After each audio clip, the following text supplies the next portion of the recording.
की भेलियो रमेश जी, एना क्या एहिठाम चुपचाप असगरे बैसल छी? कोनो चिंता के बात अछि की? नहीं यौ, चिंता के बात क्या रहत, मुदा एकटा बात के लऽ कऽ बहुत अवग्रह में फंसल छी। कोन बात यौ, कनी हमरो तऽ कहू। यौ, बेटी पुतहु जे दुरागमन से लऽ कऽ वापस नैहर अबै छथि तऽ ओ सब जे भुकारि पारि पारि के कनै छथि, ओही बारे में हम सोचि रहल छी। से क्या यौ, अहाँ क्या हुनका सबके बारे में एना सोचि रहल छी? यौ, हमर मनसा हुनका सबके ठेस पहुँचेनाइ नहीं अछि, मुदा ओ सब कने काल में जे शब्द उपयोग करै छथिन ओकर कोनो जरूरते नहीं अछि। कोन शब्द यौ? यौ, दादी नानी के जमाना से पहले से ई शब्द उपयोग में आबि रहल अछि आ ई शब्द हुनकर सबके लेल तकिया कलाम शब्द भऽ गेल अछि। कनी हमरो तऽ कहू, एहन कोन शब्द छै यौ? दुरागमन से लऽ कऽ जतेक बेर बेटी पुतहु नैहर अबै छथि ओ सब अहिना कनै छथि। हिनकर सबके पहिल शब्द होइ छनि कने काल में, माँ गै माँ, कोन बोन के दऽ देला गै माँ। ई बात के मतलब हम एखन धरि नहीं बुझलहुँ। कहू तऽ सासुरो कोनो बोन होइ छै यौ? हिनकर सबके दोसर शब्द होइ छनि कने काल में, चारू दिस ताकि अबै छियौ, अपन केओ नहीं भेटै छौ गै माँ।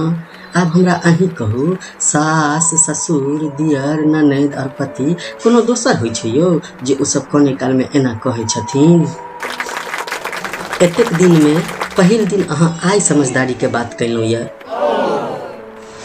तेसर शब्द में वो सब अपन आस पड़ोस के लोग सबके नाम लै छथिन, जेना कि कनिया काकी, लाल काकी, गोरकी काकी, छोटकी काकी, बड़की काकी, आ कहने छथिन, लाल काकी ये लाल काकी, कनिया काकी ये कनिया काकी, हमर माँ पर ध्यान देबै ये कनिया काकी। सब चीज बेसी सब माए पर जाइ छै, बाबूजी पर तऽ बहुत कम जाइ छै, कियाकि बेटी सबके तऽ बेसी माए से स्नेह रहै छै ने यौ।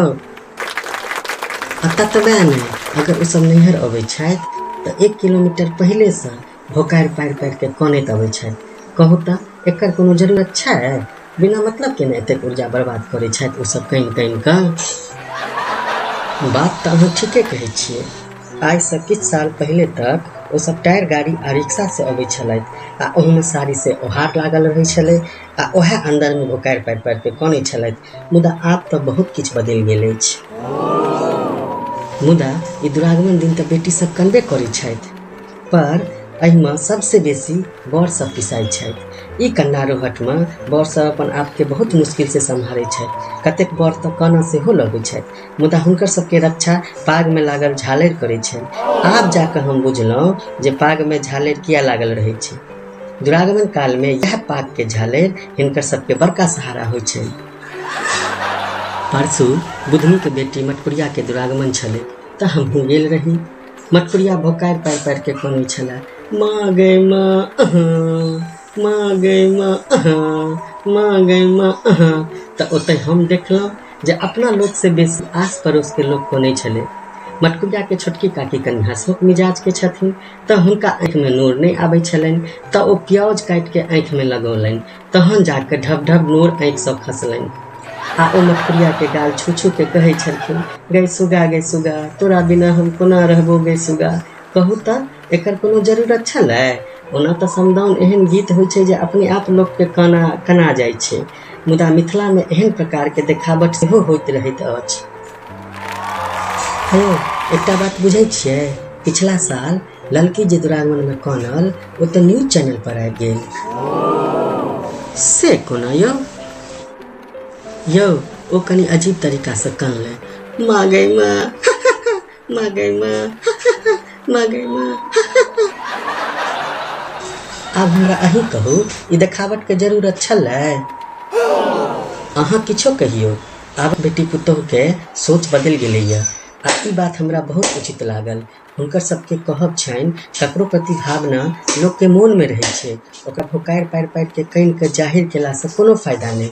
अपनो मोन खराब हैत आ माँ सबके सेहो मोन खराब हेतनि। आब तऽ हुनका सबके केओ कानै लेल कहै छनि तऽ ओ सब कहै छथिन, घर से घर जायब फकैर के कि मरि जायब।